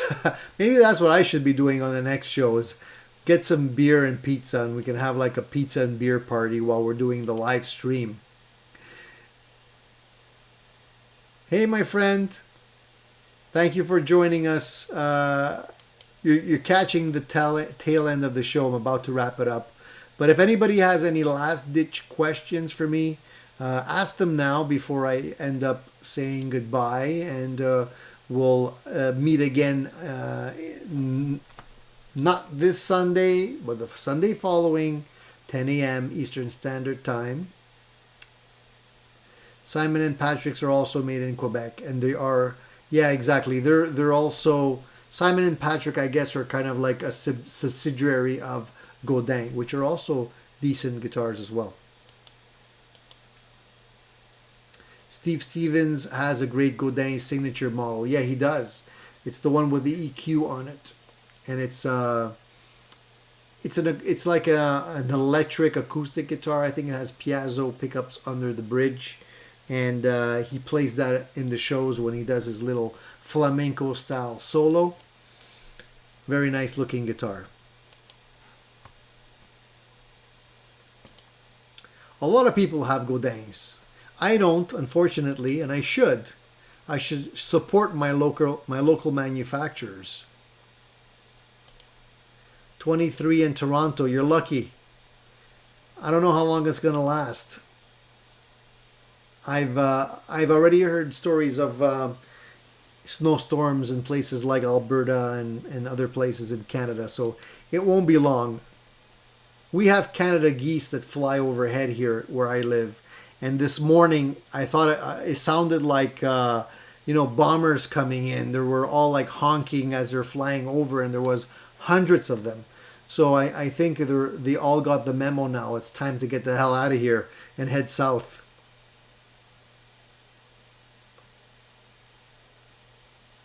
Yeah, Bruce, unfortunately, the YouTube algorithms don't allow links to be sent. You can only send it to me as an email or something like that. Hey, Al. Cheers to you too, buddy. Thanks for tuning in. What am I playing through right now? I'm playing through obviously the Strat. I'm playing through my Blackstar amp, which is back there. You might not be able to see it, but oh man, over there, Blackstar. It's my JJ 20R through the clean channel, and I have some pedals on the floor here, and I was using my Honker Overdrive and my TC Electronics Hall of Fame Reverb and a little bit of delay, and just going through the clean channel of the amp. And I like it because the clean channel allows me to put in as much dirt or to play around with the EQ as much as I want, and I'm not fighting the drive channel on the amplifier. So just so you can see the difference. So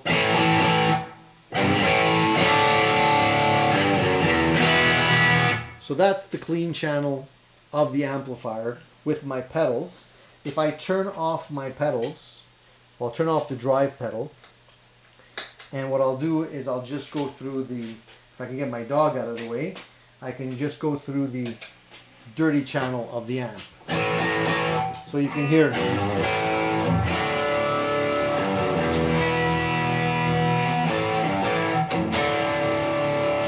it's not as cutting as it is when I'm going through the clean channel with my pedals. I can actually get a little bit more definition.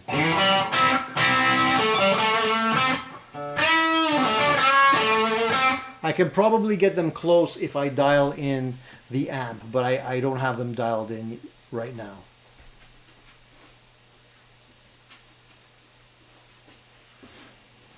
Definitely gets more snow than Toronto. I hope we won't get more snow this year, however. But I already paid my snow removal contract just in case, so I can get out of the house in the morning when I got to go to work. I woke the dog up, yeah, but she's going to go straight back to sleep. Don't worry about her. All right, guys, listen, it's 2 hours. I meant to only blab for an hour, and I doubled my time here. So I'm going to wrap it up. I want to thank everybody who joined in tonight, and made this a lot of fun once again. So I'm just going to say this one more time. So if you guys don't know, you can mark it on your calendar or something. So I definitely want you to understand that we do 1 week, which is going to be like this week is the evenings, 9 o'clock. And then we skip the Sunday show. And the week after that, we have a Sunday show. So it's 1 week on, 1 week off. And we alternate between the Friday evening at 9 o'clock Eastern Standard Time, like today, and the Sunday morning slot, 10 o'clock Eastern Standard Time. And I definitely will announce the shows as long as you have your notifications turned on in your YouTube settings. You will get the notifications. So that way you won't forget to tune in next time, and we'll have more people here to have fun chit chat with. All right.